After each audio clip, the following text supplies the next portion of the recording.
Puis l'affaire qu'il y a, je vous rappelle encore une fois, on est à l'intérieur, toute grosse valise, gros siège, bon espace, c'est spacieux. Puis là, on conduit avec un petit moteur de golf. Oui. Tu sais, l'intérieur est réussi aussi. Tu sais, t'as les bancs en cuir, t'as les motifs en losange dans le cuir. Tu sais, t'as plein de touches de finition qui rajoutent vraiment une coche de plus. Comme...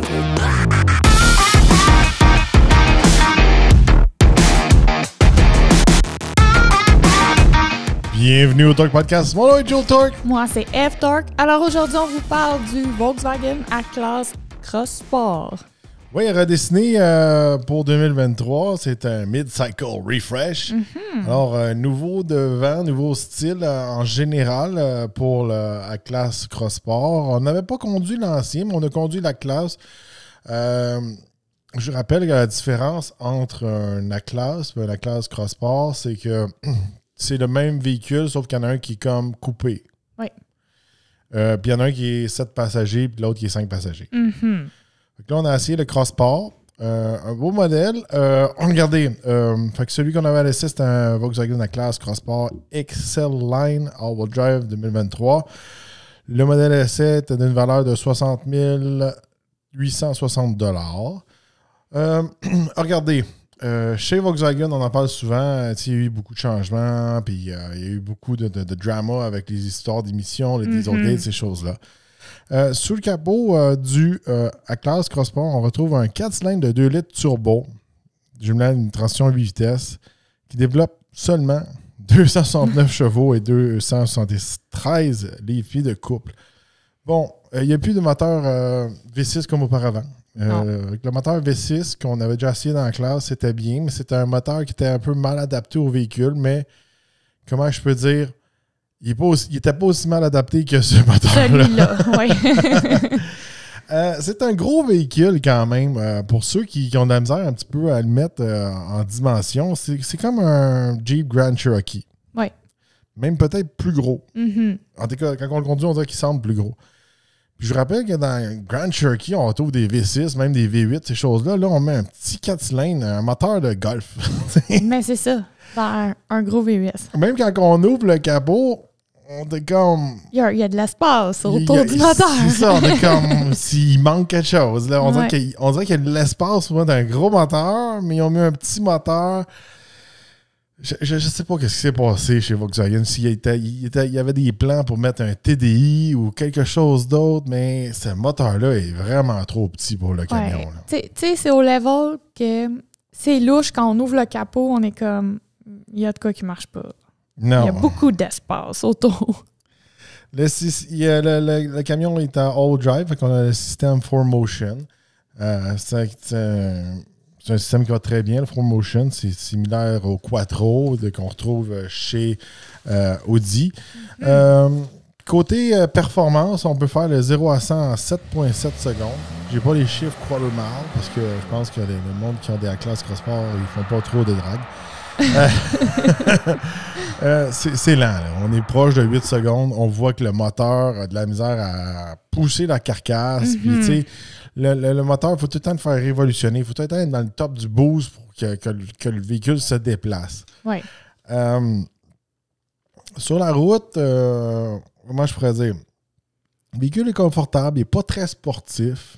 C'est pas... c'est pas la conduite allemande qu'on peut s'attendre d'un produit allemand. Non. C'est pas comme conduire un Audi, c'est pas comme conduire un BMW, un Mercedes. Je sais que c'est tous des véhicules de luxe, mais c'est le edge allemand que Vaux avait dans le passé. Il l'a comme perdu. Oui, c'est ça. Mm-hmm. Mais très confortable. Il Oui. va très bien sur la route. Les sièges sont très confortables. La suspension est très confortable. Puis, il n'y a pas de trouble avec ça.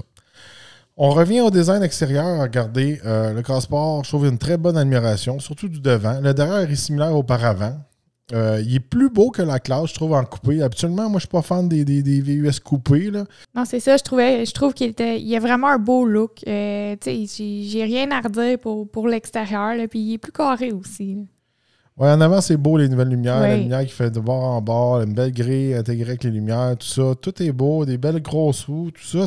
Il y a beaucoup plus de gueule qu'auparavant. Oui, puis la lumière qui fait toute la ligne à l'avant Ouais. est pas dimée. C'est quand on niaise, là, des fois, certains modèles de véhicules, que la lumière a l'air fade. Celle-là était vraiment belle. Là. Si on passe maintenant à l'intérieur, regardez. L'intérieur, la première chose que je peux vous dire, là, tu vois là, la nuit, qu'est-ce que ça a l'air, là? Ta lumière que tu parlais, avec même le logo Volkswagen qui s'illumine. Non, je trouve ça vraiment beau pour vrai. À l'intérieur, regardez, la première chose qui me vient en tête, c'est que c'est très spacieux. Oui. Je trouvais qu'il y avait beaucoup d'espace, c'était très confortable, autant en avant, autant en arrière. Très grosse valise. On va en revenir plus tard à la valise, mais je veux dire, l'espace qu'on a dans la cabine, dans l'habitacle, est très surprenant. Oui. C'était vraiment autant pour toi que même les enfants assis à l'arrière et tout, là, puis même un adulte assis à l'arrière. Oui. C'était vraiment, comme tu dis, c'était surprenant, puis on était très bien. Puis on fait pas de sacrifice pour la tête en arrière parce Non que c'est plus. un coupé, parce que c'est pas un coupé-coupé, comment je pourrais dire, c'est drôle à dire. Il est coupé en arrière de la tête des passagers en arrière. C'est ça. Il est pas coupé dans la tête des passagers. Il est comme coupé à partir de la valise, mettons. Oui, c'est ça. L'intérieur paraît très bien, il est épuré, c'est moderne, c'est très beau. Mais par contre, Ouais. l'écran. Ouais, c'est ça. On retrouve la même technologie, la même écran qu'on retrouve dans la fameuse Golf et tout ça. Ça va tellement mal. C'est tellement dur être habitué à ça tous les jours. Là. Oui, quelqu'un que ça fait 10 ans qu'il n'a pas changé son véhicule va s'acheter en classe du jour au lendemain puis il apprend à vivre avec ça. Il est content. Il va être content. Il y en a qui nous écrivent, il va être content.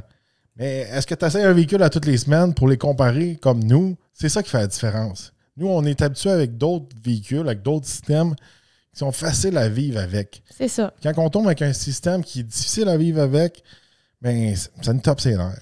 L'affaire qui se passe, là, c'est pas que l'écran va extrêmement mal ou quoi, c'est comme... À lag, par exemple. À lag beaucoup. C'est ça, c'est un peu ça le problème. C'est que quand on teste d'autres véhicules, tu sais, souvent on va peser dans l'écran, ça répond, ah ouais, on y va. Là, dans les produits comme ça, on pèse sur l'écran à lag, là, on repèse, là, finalement, le menu se mêle parce qu'on a comme pesé 2 fois. C'est long, c'est mélangeant, ça lag, c'est comme, là, tu prends tout le temps ton temps de le refaire, puis t'es pas censé de prendre ton temps pour recommencer à pitonner dans l'écran, c'est censé fonctionner tout de suite. Exact. Puis, tu sais, c'est tellement compliqué à place d'avoir juste des boutons. Oui. C'est tellement plus long, ça me déconcentre quand je conduis. Il faut tout le temps que je me concentre à lever le volume, à changer la température, à monter la fan du climatiseur ou du chauffage. C'est pas simple. C'est compliqué pour rien. C'est ça. Tu sais, on en parle souvent, là.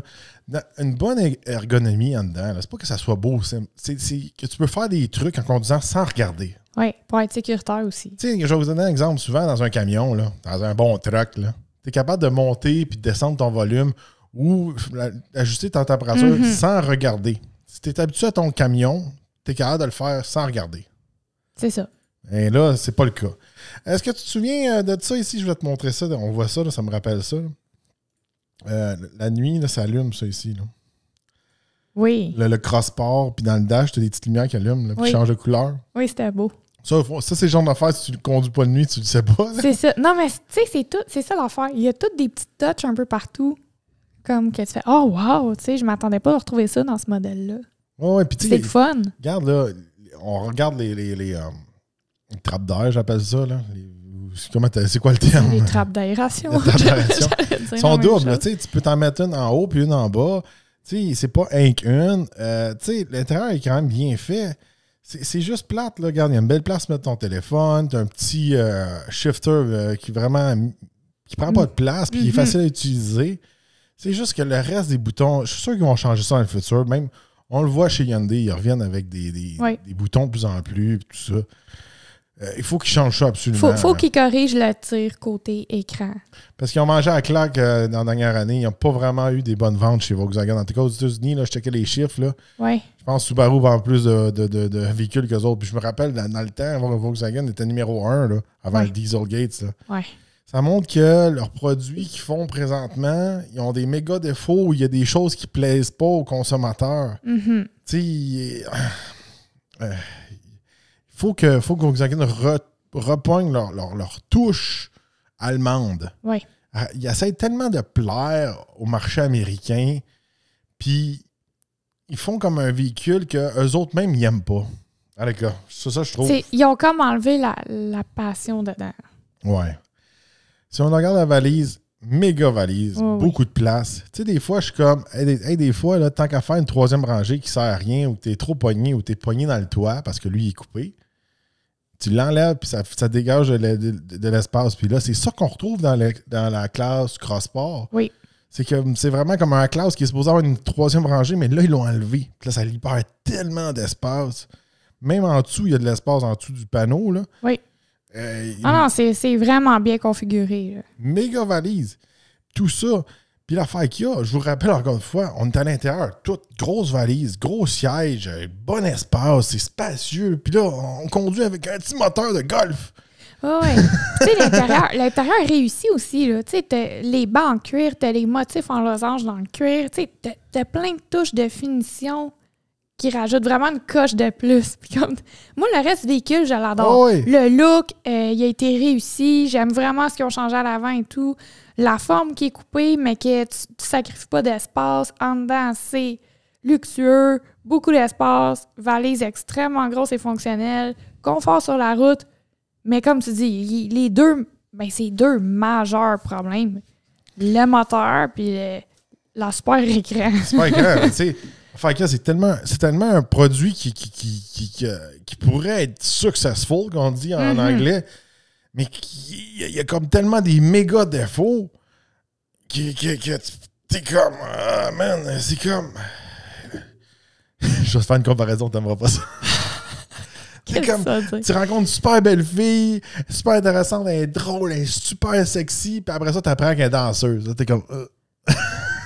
C'est ça. Tu veux-tu vraiment qu'elle soit ta blonde? Ah. Là, tu veux-tu vraiment acheter le véhicule? C'est ça. C'est comme, oh my God. Tu comprends-tu que je veux dire? Tu te demandais pourquoi elle était talentueuse. Non, mais tu sais, c'est un peu ça. C'est comme, il y a tout pour réussir, ce camion-là, mais il y a tellement des gros défauts que t'es comme... Ah, puis comme tu dis, tu sais, j'ai regardé même tantôt, tu sais, système de son, Harman Kardon, tu sais, ils ont mis tellement toutes les bonnes affaires aux bonnes places, puis sont allés mettre ces deux, puis en plus qu'on dirait que c'est rajouté. Comme je vous dis, là, on doit voir le hood, puis c'était comme, qu'est-ce qui se passe? Bon, là, vous allez me dire, oui, mais un petit moteur, ça doit être économique. Non, c'est pas le cas. Vraiment pas, le cas. parce qu'ils forcent pour traîner le gros VUS. Regardez, sur le site, ils disent, vous pouvez faire une moyenne de 10,8 litres au 5 km. C'est pas vrai. Non. On a fait facilement, OK? Facilement du 14 litres et plus. Oui, c'est ça le problème. Pendant qu'on l'avait. Je m'excuse, là. Du 14, 15, 16 litres, là, c'est genre Jeep Grand Cherokee avec un V8 Hemi en dessous du capot. C'est ça. Je le compare au même gabarit, là. Tu sais, c'est comme... OK. Puis là, après ça, j'ai checké le remorquage, 5000 livres. Hey, tu tirais-tu 5000 livres avec le petit 2 litres? Non. Il y a de la misère à tirer le véhicule lui-même. C'est ça le problème, là. Nous autres, où est-ce qu'on vit? Je voulais pas te couper, excuse-moi. Tu sais, il y a une côte, tu sais. Des fois, les camions ont de la misère à monter à la côte, mais sur l'autoroute. Oui. Lui, là, il doit être dans le tabiné. Dans la côte. Hey, il y a de la misère à se traîner lui-même. Imagine-tu avec une remorque de 5000 livres dans le derrière? Non. Oublie le projet, là. Puis moi, c'est ça qui me bug un peu. C'est que, tu sais, on teste ces véhicules tout le temps de la même manière. Tu sais, mettons, je vais aller porter les enfants à l'école, tout ça. Je conduis normalement, mettons, je le conduis de la même façon que je conduis tous les véhicules en allant porter mes enfants à l'école, comme monsieur, madame, tout le monde. Hey, ces chiffres-là, là, on faisait ça en Yukon. Oh oui. Non, mais tu comprends-tu, à un moment donné, c'est comme rendu là. Puis là, t'as pas. Ouais, mais là, il y en a qui vont dire, t'as beaucoup de consommation d'essence, mais t'as de la performance. Là, t'as rien. Non, t'as rien. Pensez pas économiser du gaz en ayant un petit moteur. T'as rien. Hey, c'est pas des farces, là, c'est parce que ça, moi, je pense que c'était dans les mêmes semaines qu'on avait le Chrysler 300C. Je prenais moins d'essence avec le Chrysler 300C, avec un 392 Hemi en dessous du capot, avec presque 500 HP. que la classe. Ouais. Puis le 300C doit être quasiment aussi pesant que la classe. Tu sais, là. Non, mais on parle Ouais. de grosseur de moteur. Tu sais, je le sais pourquoi ils font ça. Un petit moteur, là, à injection directe, avec les turbos, puis tout ça, c'est facile de contrôler les émissions, bien Oui. plus qu'un 392, tu sais. Mais à un moment donné, là, c'est quoi, là? Ils vont faire faillite, Volkswagen, là, parce qu'ils sont fait taper ses doigts. À un moment donné, ils ont pas tué quelqu'un. Hein. Je pense que depuis ce temps-là, ils ont comme payé leur dette. Là. On peut leur slacker un peu la laisse. Là. Hey, moi, là, regardez, à classe cross-sport, là, on change l'écran. Mettons, ils rajoutent des boutons, puis l'écran va bien. Mets-moi un bon TDI en dessous du capot, là. Choix extrêmement solide. Un bon TDI, là, avec une bonne cylindrée. Mettons, un 3 litres TDI, là. Mhm. Puis là, on ferait comme du 6 litres au 100, avec bien du torque. On peut faire 1000 kilos avec une tank. Puis là, Hey, ça fait plus d'essence tirée. Wow, là, ça serait un winner. Hey, pour tirer aussi, il consommerait pas Il y plus. aurait tout. Là, il y aurait tout. Hey, moi, ça serait le champion de la catégorie. Avec un diesel en dessous du capot. L'affaire qu'il y a, là. Puis, tu sais, les gens aiment ça, cette grosseur-là, pour faire de la route. Oui! Tu sais, les gens qui sont sur la route, là. Ah non, ça va bien. T'es super confortable. Sans niaiser, ce choix-là, c'est un choix solide. Mais ces deux majeurs défauts sont comme trop gros pour être ignorés. Tu sais, c'est pas comme je vais prendre ce véhicule-là, mais il manque un peu d'espace en valise, mais c'est pas grave, je vais vivre avec. Là, c'est des choses que tu utilises tous les jours. Ton moteur puis ton écran. Si ça va pas bien, là, ça va être comme vraiment difficile de l'aimer. Tu comprends-tu? Ah oui, je suis tout à fait d'accord, là. Puis regardez, tu sais, juste pour vous. Tu sais, mettons, vous regardez ça. Je vais les mettre un à côté de l'autre. Ouais. Là, vous êtes comme, moi, j'ai besoin de plus de place, puis de temps en temps, j'ai besoin d'une troisième rangée. Ça fait un bout, il faudrait essayer la classe, voir. Mais je me souviens, de mémoire, la troisième rangée, c'était une troisième rangée raisonnable. Oui, elle avait de l'allure. Petit humain, mais petit humain, pas avec des jambes en spaghetti comme Non. Mitsubishi Outlander. Là. C'est ça. T'sais, Non. il court pas souvent, il marche pas souvent. Mais Il y a des jambes là, en paille. Là. Non, c'est ça. Seigneur. Continue la vidéo, on voyait bien de côté, là, pour ceux qui nous écoutent, là. Qui nous regardent. Qui nous regardent, excusez. Bon, non, mais regarde, on voit vraiment, tu sais, le coupé versus la classe normale, là. Ouais. Tu sais, moi, je trouve vraiment, il y a un beau look, là. Ben, c'est ça. Fait que si tu veux un petit peu plus tu t'aimes pas la shape coupée ou tu veux avoir une rangée de bancs de plus, tu vas avec la classe. Ils ont tout pour réussir. Ah oui? Mais ils font des patentes, là. En tout cas, tu sais. Je sais pas comment le dire. Tu sais, ceux qui comprennent pas c'est quoi un petit moteur, là, pour avoir trop de poids, là, OK? Va te mettre sur un pédalo, là, puis amène ta personne la plus pesante que tu connais, là. Puis le petit humain, lui, il pédale tout seul pour traîner le gros qui est dans le pédalo. Mm. C'est ça que c'est. Tu sais, à un moment donné, ça te prend un moteur plus fort, là. Mais c'est ça. Tu sais, c'est pareil comme si j'embarquais dans le pédalo avec une de nos filles qui a genre 7-8 ans, puis ouais, il pédale tout seul, puis moi, je pédale pas. Ah ouais, il traîne le pédalo. Non, ça se fait pas. Puis, tu sais, je trouve ça plate parce que, mettons, souvent, monsieur, madame, tout le monde, tu sais, les gens, ils vont avec la logique, tu sais, dans leur tête. Ah, j'ai un plus petit moteur, donc je vais consommer moins d'essence, je vais économiser. Tu sais, c'est pas de même. Il faut vraiment regarder l'ensemble du tableau. Quand tu as un gros VUS comme ça, mettre un petit moteur comme ça fait pas de sens. Puis, c'est comme un red flag pour moi, là. On l'a vu souvent dans les pick-up, là. Ouais. Des 4 cylindres, des 6, des 8, l'affaire-là. Souvent, là, en moyenne, c'est le 8 là, d'entrée de gamme qui était le plus économique. Moi, dans le temps, quand il y avait le diesel. Là. Ouais. Mais tu sais, souvent, quand on compare un 4 cylindres ou un petit EcoBoost, un gros EcoBoost, ou mettons un bon vieux, mettons 5.3 litres de chez GM ou un 5 litres de chez Ford ou le 5.7 litres, mettons, avec le e-torque.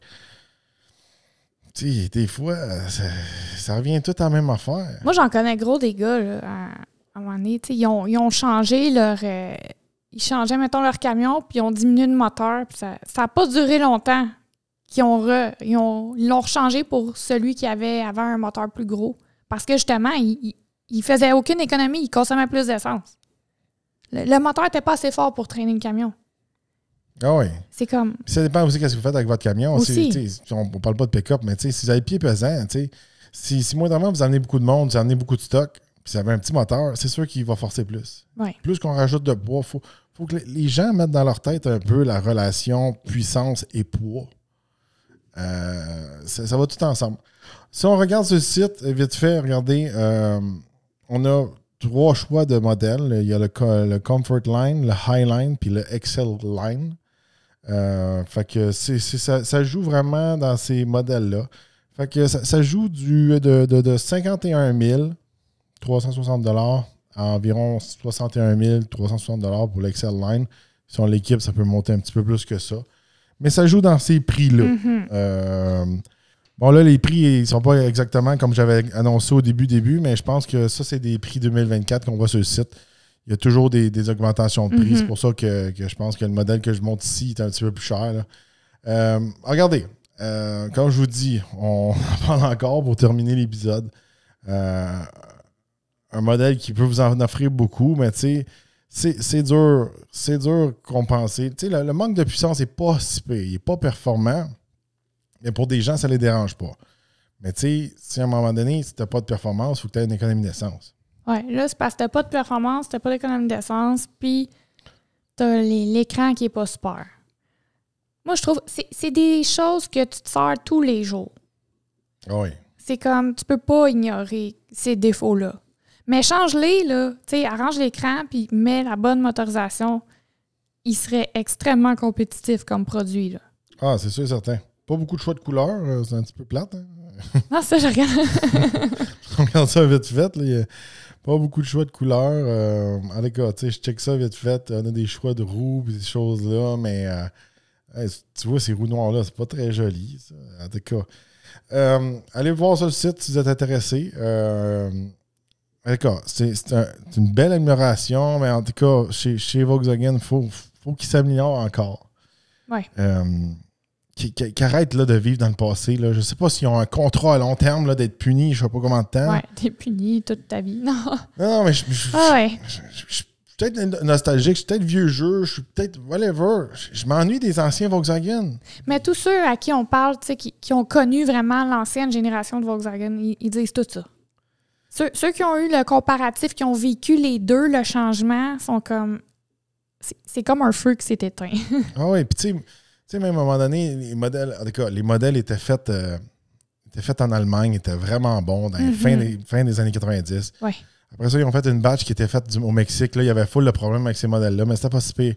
Là, après ça, Volkswagen sont mis à faire full genre, là, c'était presque égal avec genre Audi. Là. Ça, c'était dans le temps des Phaeton, puis dans le temps des Touareg, tout ça. Mm-hmm. Hey, dans ce temps-là, je les ai conduits. Là. Moi, j'ai conduit le Tiguan, j'ai conduit le Touareg. J'ai passé du temps avec la Phaeton. C'est loin de ces véhicules-là. Là. Non, c'est sûr. C'est loin, là. Regardez, c'est pas qu'est-ce que c'était. Hey, quand t'allais dans le temps chez Volkswagen, là, c'était un peu plus... Volkswagen, dans le temps, là, pour moi, là, c'était égal environ à un Acura. Ouais. Acura n'était pas tellement luxueux dans ce temps-là. Puis on dirait que Volkswagen, il était plus luxueux qu'un Honda, un Toyota ou un Ford. Tu montais d'une coche, il était presque au niveau Acura dans le temps. T'sais, dans le temps, c'était un peu ça. Tu allais soit te chercher genre un GTI avec un VR6 ou tu allais te chercher une Acura Integra. C'était ça dans le temps. Je sais qu'ils ont voulu faire le véhicule du peuple, mais en tout cas, je sais pas. Ils l'ont pas la recette. Puis ça se voit dans leur vente, ça se voit partout. Ben, ils l'ont pas, tu sais. Moi, je te dis, c'est quelqu'un qui regarde ce produit-là, c'est un produit solide, mis à part les 2 méga défauts. Mais tu sais, au moins, là, on l'a dit, on a levé le flag. Vous êtes au courant. Fait que, mettons, allez le tester si vous voulez l'acheter, voir est-ce que c'est des choses qui vous gossent vraiment ou vous êtes capable de vivre avec. Puis rendu là. Dites-nous dans les commentaires, est-ce que c'est des défauts qui sont acceptables pour vous? Un moteur qui n'est pas assez gros, un écran qui va pas très bien. Est-ce que c'est des méga facteurs qui pourraient être un deal breaker? Un deal breaker pour vous de ne pas acheter le véhicule? Ou c'est nous qui sont difficiles parce qu'on essaie des véhicules on à chaque essaie trop semaine? de véhicules, c'est ça. Ou c'est moi qui est trop nostalgique des vieux produits Volkswagen? Ah, c'est ça. Oh my God. N'oubliez pas de liker et partager la vidéo et on se retrouve dans un prochain podcast.